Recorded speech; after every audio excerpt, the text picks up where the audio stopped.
ថ្ងៃនេះក្តៅមែនទែនហើយល្ងាចហើយចេញមកអង្គុយ relax នៅក្រោយផ្ទះហ្នឹងណាហើយស្រូបខ្យល់អាកាសត្រជាក់លហើយមកបក់លហើយមកហើយក្លិនផ្កាចម្ប៉ាមានចាបយំមានអីចឹង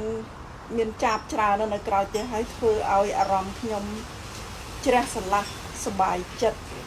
ចង់យករឿងពីក្មេងមកនិយាយដើម្បីទុកឲ្យក្មេងចំនួនក្រោយបានដឹងថាចំនួនខ្ញុំយ៉ាងម៉េចរឿងនេះគឺមុនចំនួនពលពតខ្ញុំអាយុប្រហែលជា5 6 ឬ 7 ឆ្នាំឯងខ្ញុំអត់ចាំច្បាស់ដែរចា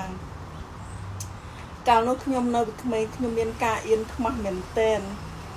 អត់ហ៊ានចូលលេងជាមួយក្មេងដតីឬក៏ចូលចំណោមគេអ្នកដតីឯងដើរទៅណាក៏មានការអៀនខ្មាស់មិនដឹងមិន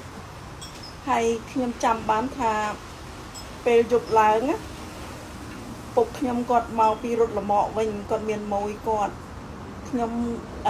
កើតនៅបាត់ដំបងឪពុកម្ដាយខ្ញុំគាត់កើតនៅព្រៃវែងហើយគាត់មកនៅ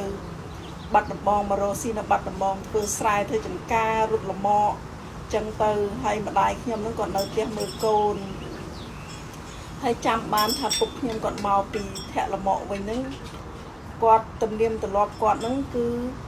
ទិញចំណីចំណុកផ្ញើកូនដូចជាផ្លែឈើមីកតាំងមីកាឡាអីចឹងណាចាទិញមកផ្ញើកូនហើយខ្ញុំមានចិត្តសប្បាយមែនតើពេលឮសលេងឪពុកមកដល់ផ្ទះគឺដឹងថាពុកមកបានអីផ្ញើកូនហើយសប្បាយរត់ទទួលពុកទាំងយប់នឹងឯងហើយកាលនោះដូចអត់មានអីពិបាកទេគឺសប្បាយខ្លួនអត់មានអីក្រតែសប្បាយហើយខ្ញុំនឹកទៅនឹកអាណិតឪពុកម្ដាយរបស់ខ្ញុំគាត់មួយជីវិតនេះគាត់មិនដែលបានសប្បាយទេគាត់ហត់ហើយខំរកស៊ីចិញ្ចឹមកូនពុកម្ដាយខ្ញុំក្រហើយអសរក៏អត់ចេះជំនាន់ហ្នឹងគឺអ្នកណាអត់មានសមត្ថភាពអត់បានរៀនទេមិនមែនថាគាត់ខ្ជិលទេគឺចំនួនហ្នឹងគឺអញ្ចឹងបើយើងអត់ដឹងយើងថាគាត់នឹងខ្ជិលហើយបានគាត់មិនខំរៀន